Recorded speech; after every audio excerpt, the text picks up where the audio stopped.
Good morning friends. பகவான் ஸ்ரீ அரவிந்தன் சாவித்ரி ஒரு மந்திர திறவுகோல் பாகம் 4 ஸ்ரீ அரவிந்த சாவித்ரி புக் 5 கேண்டோ 1 கடைசி பகுதி நேற்றைய தொடர்ச்சி. காலத்தின் கவலை தோய்ந்த பாதைகளில் பயணம் செய்கின்ற பயணியாக காதல் தேவன் இங்கு வருகை தருகிறான்.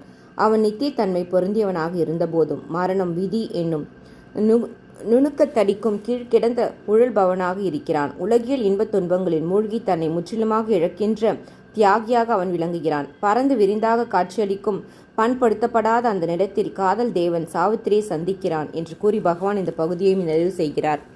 இங்கு சத்யவான் சாவித்திரியை சந்திக்கிறான் என்று கூறாமல் காதல் தேவன் சாவித்திரியை சந்திக்கிறான் என்று கூறும் பகவான் அதன் மூலம் மிக ஆழமான நுட்பமான சூட்சுமானதொரு கருத்தை நமக்கு உணர்த்துகிறார். அன்பு என்னும் பேருணர்வு நம் ஒவ்வொருள்ளும் உரைகின்ற நித்தியமான பேரிரை அம்சம். ஆனால் நம்முள் உரையும் இந்த ஒளி பொருந்திய ஆனந்தமயமான அம்சத்தை நாம் அறியாதவர்களாக இருக்கிறோம். அதனால் தான் காலத்தின் சுழற்சிக்கு கட்டுப்பட்டு கவலை தோய்ந்த பாதைகளில் பயணம் செய்து கொண்டிருக்கிற அந்நியர்கள் போன்று இந்த உலகில் வாழ்ந்து கொண்டிருக்கிறோம். அன்பு என்னும் நித்தியமான அம்சத்தை தாங்கியுள்ள நாம் அதனை உணராததால் மரணத்துக்கும் விதிக்கும் உட்பட்டவர்களாகிறோம். அன்பின் வெளிப்பாடான பேரானந்தத்தின் உரிமையாளர்களாக விளங்கும் நாம் அன்பெனும் உணர்வை இழப்பதால் நமக்கே உரிதான ஆனந்தத்தை இழக்கிறோம். அறியாமையின் காரணமாக ஆனந்தத்தை தியாகம் செய்ய முன்வருகிறோம். ஆனந்த பெருவாழ்வு நிலைகளை பெற மறந்து உலகின் இன்பத் துன்ப வீச்சுகளுக்கு ஆளாகிறோம். இவ்வாறு அன்பெனும் உணர்வை இழந்து வாடுகின்ற ஒட்டுமொத்த மனித இனத்தின் பிரதிநிதியாக விளங்கும் காதல் தேவன் அன்பே உருவாக விளங்கும் சத்யவான் ரூபத்தில் இப்போது சாவித்திரியை சந்திக்கிறான். சாவித்திரி தன்னை எப்படியும் மீட்டெடுப்பாள் என்றும் அவள் மூலமாக தன்னுடைய வாழ்வு மீண்டும் புதுப்பிக்கப்படும் என்றும் உறுதியான நம்பிக்கையோடு அவன் அவளை நாடி வருகிறான்.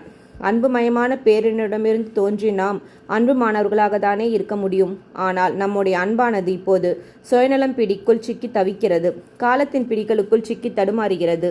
நாம் இழந்துவிட்ட அந்த பேருணர்வை மீட்டு தரவும் புவி வாழ்வை புனிதமான அன்புமயமான தெய்வீக வாழ்வாக புதுப்பித்து தரவும் தான் சாவித்திரி அவதரித்துள்ளாள். சாவித்திரி இறந்து போன தனது கணவன் சத்யவானின் உயிரை மீட்டு கொண்டு வந்தாள் என்று நாம் மேலோட்டமாக தெரிந்து கொள்கின்ற கருத்தினுள் எத்தனை ஆழமான உட்பொருள் மறைந்திருக்கிறது என்பதை இந்த காவியத்தின் மூலமாக பகவான் நமக்கு உணர்த்துகிறார். சாவித்திரி சத்யவானை மீட்டு கொண்டு வந்தது போன்று நம் தெய்வீக அன்னையும் நம்முடைய ஆன்மாக்களை அறியாமையிலிருந்து மீட்டெடுக்க வந்துள்ளார். அன்பெனும் உணர்வை நம்முள் நாளும் தழைக்க செய்து வந்துள்ளார். பேரானந்த வாழ்வினை நமக்கு அறிமுகப்படுத்த வந்துள்ளார். உலகத்திற்கு தெய்வீக திருவுமாற்றத்தை தர வந்துள்ளார். அன்னை சரணடைந்து அவர் காட்டும் வழி நடக்கும்போது நாம் இழந்துவிட்ட தெய்வீக வளங்கள் யாவும் மீண்டும் நம்மை வந்தடைகின்றன. நம் வாழ்வு புத்தம் புது வாழ்வாக புது பொலியுடன் மலர்கிறது. இந்த தொடர்ச்சி இதோட முடிவடைகிறது. நாளை வேற ஒரு தொகுப்பில் சந்திப்போம்.